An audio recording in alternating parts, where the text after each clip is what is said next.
Who is Allah? Allah subhanahu wa ta'ala is the creator of the universe, the king of everyone, and the Lord of everything. He is the only one who deserves to be worshipped. He manages the affairs of all kingdoms. He commands and forbids, creates and provides, gives life and death, raises and lowers people, alternates night and day, and alternates victory and defeat amongst nations, so that one nation rises and another falls. Only Allah's commands and decree are carried out throughout the heavens and the earth, deep in the oceans and in the skies, and throughout the entire universe. His knowledge encompasses all matters, accounting for each and every being and enveloping them with His mercy and wisdom.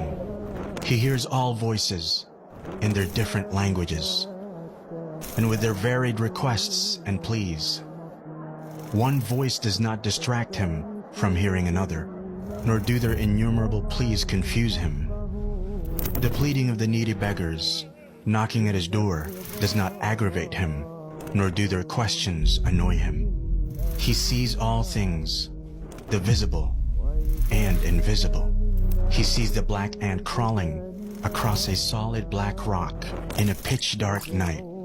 No matters are hidden from Him, nor are secrets withheld from Him. He has knowledge of all that has occurred and all which has yet to occur. Everyone in the heavens and the earth beseech Him for their needs. Every day, He attends to His creation. He forgives sins, eases difficulties, and relieves distress.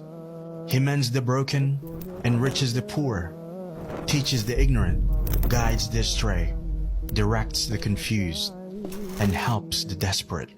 He frees the captive, feeds the hungry, clothes the naked, and cures the sick. He accepts the repentance of the one who repents and rewards the one who does good. He aids the oppressed and humbles the tyrant. He conceals faults and calms fears. He does not sleep, nor sleep benefit Him. The deeds of the night ascend to Him before those of the day, and the deeds of the day before those of the night. Light is His veil. If He were to lift His veil in this world, the splendor of His face would burn all of His creation. What He possesses is not diminished by what He gives, for His right hand always remains full. On the day of judgment, the whole earth will be enclosed in a single grip of His hand, and all the heavens will be rolled up in His right hand. Then He will shake them and say, I am the King. I am the King. It is I who created the world out of nothingness, and I who will return it to how it was. No sin is too great for Him to forgive. No request too great for Him to fulfill. We're all in His heavens and on His earth. From the beginning to the end of His creation, mankind and jinn alike were to be as pious as the most pious amongst them. This would not increase His sovereignty in the slightest. And if they all, from the beginning to the end of His creation, mankind and jinn alike, were to be as sinful as the most sinful amongst them, this would not decrease His sovereignty in the slightest. If all those in His heavens and on His earth, human beings and jinn, living and dead, were to assemble in one place and ask Him, and He gave each one of them what they asked for, this would not decrease what He has by even an atom's weight. He is the first before whom there is nothing, the last after whom there is nothing. He is the Most High, and there is nothing above Him. The most near, and there is nothing closer than Him. He is the most blessed and exalted.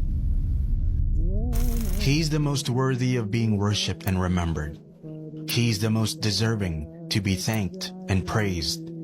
He is the most compassionate of kings, the most generous of those who are asked, the most forgiving of those who have power, and the most just of those who take revenge. With his knowledge comes wisdom. With his might, his forgiveness. And with his withholding, his wisdom. None obeys him except by his permission. None sins except by his knowledge. When he's obeyed, he's appreciative. When disobeyed, he overlooks and forgives. His anger is always just. Every punishment from him is just, and every blessing from him is a favor. He is the closest witness and the nearest protector. He records the deeds and sets down the appointed times for all things. When he intends something to be, he only says it to be, and it is. He's the king who has no partner, the unique who has no rival, the perfect master who has no companion or child. He's the independent who has no helper. Everything will perish except his face. Every kingdom falls except his kingdom. Every grace except his has its limits. There is none like him.